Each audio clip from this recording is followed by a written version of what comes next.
তদন্তাধীন মামলা, তদন্ত কাজে বাধা হবে এমন কাজও করা ঠিক হবে না। সংসদ সদস্য আনোয়ারুল আজিম হত্যার ঘটনায় ইতিমধ্যে সরাসরি অংশ নেওয়া কয়েকজনকে গ্রেফতার করা হয়েছে এবং জড়িত সন্দেহে গ্রেফতার করেছে ডিবি পুলিশ। এর মধ্যে জড়িত সন্দেহে আটক করা হয় ঝিনাইদহ জেলা আওয়ামী লীগের সাধারণ সম্পাদক সাইদুল করিম মিন্টুকে। তাকে আটক করার পর থেকে মুক্তির দাবিতে ঝিনাইদহে প্রতিদিনই চলছে কর্মী সমর্থকদের আন্দোলন। এবার এই বিষয়ে প্রতিবাদ জানালেন বর্তমান জেলা আওয়ামী লীগের সভাপতি শফিকুল ইসলাম অপু।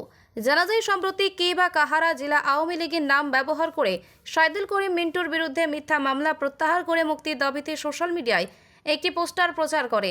এই পোস্টার নজরে আসলে বুধবার শফিকুল ইসলাম অপু তার ফেসবুক পেজে একটি প্রতিবাদ বক্তব্য প্রচার করেন। সেখানে তিনি বলেন, এটি একটি সেন্সিটিভ মামলা। এই মামলায় কাউকেই আমরা নিজেরা আগে থেকেই দোষারোপ করতে পারি না এবং তদন্তাধীন মামলায় তদন্ত কাজে বাধা দেয় এমন কোনো কাজ করতে পারি না। সেই কারণে জেলা আওয়ামী লীগের স্টেটমেন্ট ব্যবহার করা একটি অন্যায় কাজ বলে তিনি মন্তব্য করেন। কিছু ছেলে যারা ছাত্রলীগের নেতা বা ছাত্রলীগ করে, স্বেচ্ছাসেবক লীগের নেতা বা স্বেচ্ছাসেবক লীগ করে, এই ধরনের ছেলেরা জেলা আওয়ামী লীগের কথা বলে জেলা আওয়ামী লীগের ব্যানারে সাইদুল করিম মিন্টুর মুক্তির বিষয়ে একটা পোস্টার আমরা ফেসবুকে দেখতে পেয়েছি।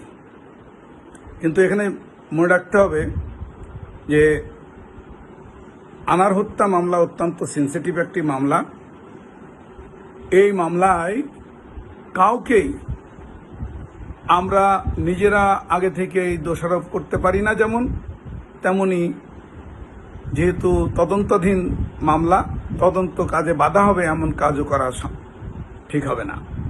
সুতরাং জেলা আওয়ামী লীগের পক্ষ থেকে এই ধরনের স্টেটমেন্ট ব্যবহার করা আমি মনে করি একটা অন্যায়। কারণ জেলা আওয়ামী লীগের পক্ষ থেকে সিদ্ধান্ত হয়েছে যে ঝিনাইদহ জেলা আওয়ামী লীগ এই সব বিষয়ে, যেহেতু তদন্তাধীন মামলা, এখানে কোনো রকম সংশ্লিষ্ট থাকার কোনো সুযোগ নাই।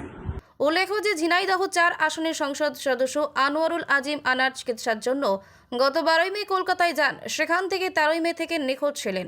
পরে 22 মে কলকাতার পুলিশ ও বাংলাদেশের পুলিশের মাধ্যমে জানা যায় তিনি খুন হয়েছেন।